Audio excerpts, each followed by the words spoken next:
Recently, AEW showed off the AEW Console Game Fight Forever. We got a little bit more detail on that. We had some entrances, a little bit of the matches. It looked okay. It didn't wow people. It looked pretty simple. It looked very straightforward. That apparently is also the case for the Creation Suite. We're gonna dig into all that news for you today on the show. Let's go! Welcome to Assemble, I'm Matt. Great to have you on the show today. It's Friday, it's the weekend. Let's talk some AEW Fight Forever, the console game that's coming out apparently this year, and fans are kind of meh on it. I'm excited, I get another wrestling game, so I'm happy. I stay optimistic, things are gonna go well. But the game hasn't, developed at like a great pace where everyone's been happy and everything's been good. The striking, the combat in the footage we have seen, it looks a little stiff. It didn't really hit as well as I think people wanted it to. It has seemed like we are going to be getting just a very straightforward wrestling game like the days of No Mercy and Here Comes the Pain. So today we are gathering the news from Sports Gamer Online. Mike Straw has the breakdown. Go subscribe and go take a look over at Mike Straw's account over on SGO. He does great work, and over on the Twitter as well. Stay up to date on all of his content and reports. With regards to the Creation Suite and the limitations, SGO writes the following, quote, "The limitations are going to be felt in other areas of the suite, which can be viewed as either a good or bad thing, depending on how you look at it. SGO was told that movesets in general will be limited, akin to an early 2000s wrestling game, while customization options for wrestlers will leave people wishing they had more." So it's going to be straightforward from the sounds of it. For the Creation Suite, customizing your superstar, the movesets, it's going to be very, very straightforward here. Now think back to the days of WrestleMania 2000 and No Mercy. Did we have crazy customization options? Not really. You can throw some trunks on your character, change up the hair, and you got a couple of moves, and off you went. We need to keep this in mind. This is not WWE 2K with this bananas of a Creation Suite that crashes half the time. See what I did there?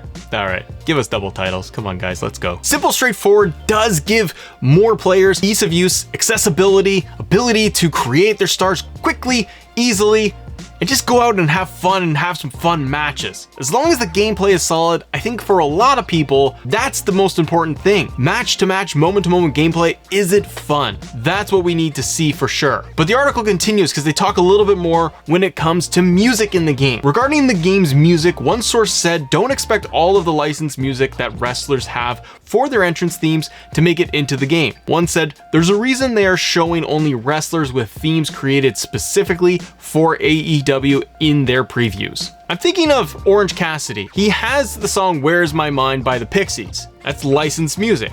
Now AEW has licensed that to use that on their show for Orange Cassidy's entrance theme. Will that be in the game? Maybe, if they want to pay the royalties and pay the fees to have that in there and license it in.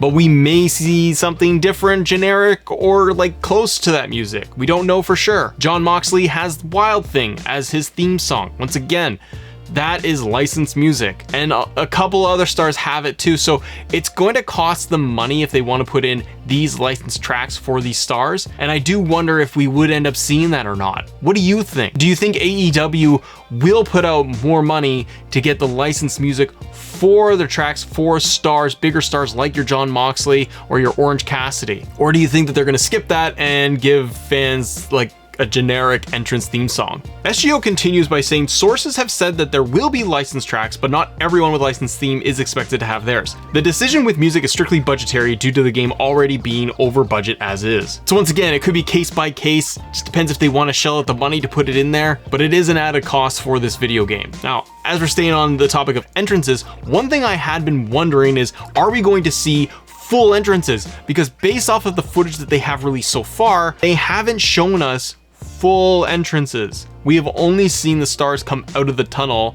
and then it fades. I've kind of been leaning towards they're not doing full entrances, to be honest. What do you think? I've been going towards more of they're just going to give us 10-15 seconds of the beginning and then just cut to the stars in the ring. They've only shown us that footage of them coming out of the tunnel, and I think to save money, one way they can do it is not go through the full wide spectrum of the entrance. It does get interesting though, right, for stars like a Jon Moxley. He comes through the crowd every time. He does not come through the regular ramp entrance. So are they gonna have a crowd entrance for Jon Moxley, or is he just gonna end up with some generic entrance and maybe even just a generic music theme song to come out to? And that can break the experience for a lot of players. And I know for so many of us, we're going off of, WWE games, 2K games. We get these full entrances with pyro and the whole 9 yards. I don't know if we are gonna get that for the AEW console game. But if you do look back in the days of No Mercy and WrestleMania 2000, we did get entrances. We did get them all the way into the ring. You got your Stone Cold entrance. It's very standard with him walking, and he's got a little bit of the motion of Stone Cold, but they did do the entire full entrance. So we'll have to wait and see on that. Regarding entrances, SGO has tried to find out if the game will feature full wrestler entrances as opposed to the tunnel views fans have only seen. So far, however, no one has been willing to give a clear answer on the matter. SGO continues with the discussion around movesets for the Creation Suite. They said the following: a few people SGO spoke with remain positive on the moveset front, saying that it will allow the game to be more accessible and easily picked up by all types of players. Quote, "The expectations were set when games like No Mercy and Here Comes the Pain were set as inspiration," one said. Quote, "Games with good gameplay but reduced customization. If the game is fun, no one will care about the other stuff." I don't totally agree with this statement. SGO is pulling this from one of their sources. I don't agree with that necessarily. 100% gameplay needs to be fun.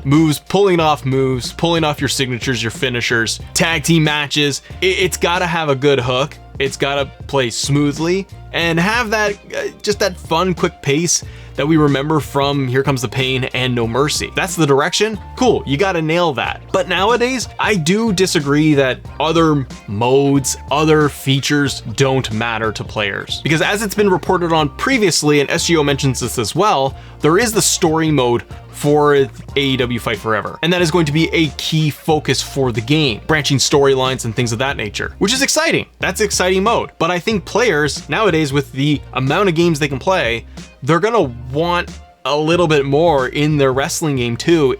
If it's bare bones and it's going to be exhibition, see, like then 64 days. And if it's going to be exhibition and then story mode, Creation Suite, is that enough for you?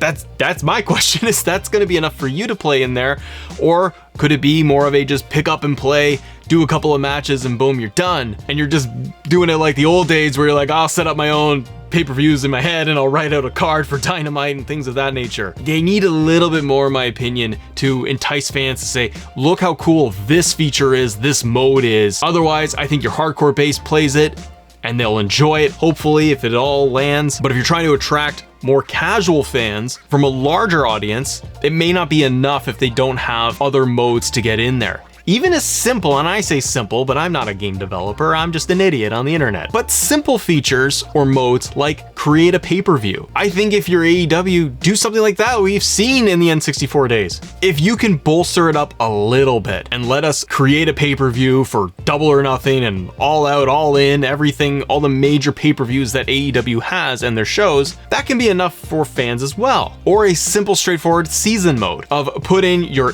Dynamite, your Rampage, and the pay-per-views, lock it in, don't have the extra customization if it's going to be too much, and just let players go through an entire season, changing and adding up the records, wins and losses, setting up title matches and pay-per-views. That is enough for me as a player for their first entry with a wrestling game. Either way, I'm still excited about it. Shout out to SGO and Mike Straw for putting the news together. The Creation Suite sounds limited, it sounds simplified. Does that impact you? Let me know your thoughts on the AEW Fight Forever console game, and I will see you all on the next episode. Bye!